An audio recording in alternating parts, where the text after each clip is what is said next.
Beyond Pandora by Robert J. Martin.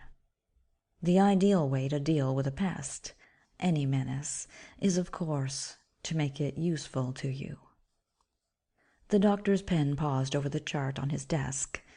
"This is your third set of teeth, I believe." His patient nodded. "That's right, doctor, but they were pretty slow coming in this time." The doctor looked up quizzically. "Is that the only reason you think you might need a booster shot?" "Oh no, of course not." The man leaned forward and placed one hand palm up on the desk. "Last year I had an accident. Stupid. Lost a thumb." He shrugged apologetically. "It took almost 6 months to grow back." Thoughtfully the doctor leaned back in his chair. I see." As the man before him made an involuntary movement toward his pocket, the doctor smiled. "Go on, smoke if you want to." Picking up the chart, he murmured, 6 months. Much too long. Strange we didn't catch that at the time." He read silently for a few moments, then began to fill out a form clipped to the folder. "Well, I think you probably are due for another booster about now. There'll have to be the usual tests. Not that there's much doubt. We like to be certain." The middle-aged man seemed relieved. Then on second thought, he hesitated uneasily.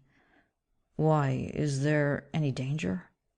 Amusement flickered across the doctor's face, turned smoothly into a reassuring half-smile. "Oh, no, there's absolutely no danger involved. None at all. We have tissue regeneration pretty well under control now. Still, I'm sure you understand that accurate records and data are very necessary to further research and progress." Reassured, the patient thawed and became confidential. "I see. Well, I suppose it's kind of silly, but I don't much like shots. It's not that they hurt. It's just that I guess I'm old-fashioned. I still feel kind of creepy about the whole business." Slightly embarrassed, he paused and asked defensively, "Is that unusual?" The doctor smiled openly now. "Not at all, not at all. Things have moved pretty fast in the past few years. I suppose it takes people's emotional reactions a while to catch up with developments that, logically, we accept as matter of fact." He pushed his chair back from the desk. "Maybe it's not too hard to understand. Take fire, for example. Man lived in fear of fire for a good many 100,000 years, and rightly so, because he hadn't learned to control it. The principle's the same. First you learn to protect yourself from a thing, then control it, and eventually we learn to harness it for a useful purpose." He gestured toward the man's cigarette.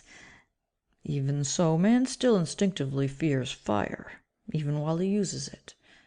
In the case of tissue regeneration, where the change took place so rapidly, in just a generation or so, that instinctive fear is even more understandable, although quite as unjustified, I assure you." The doctor stood up, indicating that the session was ending. While his patient scrambled to his feet, hastily putting out his cigarette, the physician came around the desk. He put his hand on the man's shoulder.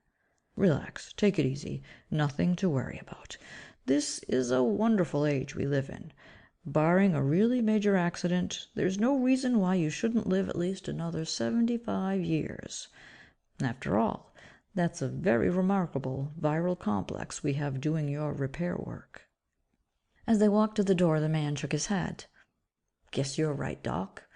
It's certainly done a good job so far, and I guess you specialists know what you're doing, even if folks don't understand it." At the door he paused and half turned to the doctor. "But say, something I meant to ask you. This stuff, this vaccine, where did it come from? Seems to me I heard somewhere that way back before you fellows got it tamed, it was something else. Dangerous. There was another name for it. Do you know what I mean?" The doctor's hand tightened on the doorknob. "Yes, I know," he said grimly. "But not many laymen remember. Just keep in mind what I told you. With any of these things, the pattern is protection, then control, then useful application." He turned to face his patient. "Back in the days before we put it to work for us, rebuilding tissue, almost ending aging and disease, The active basis for our vaccine caused a whole group of diseases in itself." Returning the man's searching gaze, the doctor opened the door. "We've come a long way since then. You see," he said quietly, "in those days they called it cancer."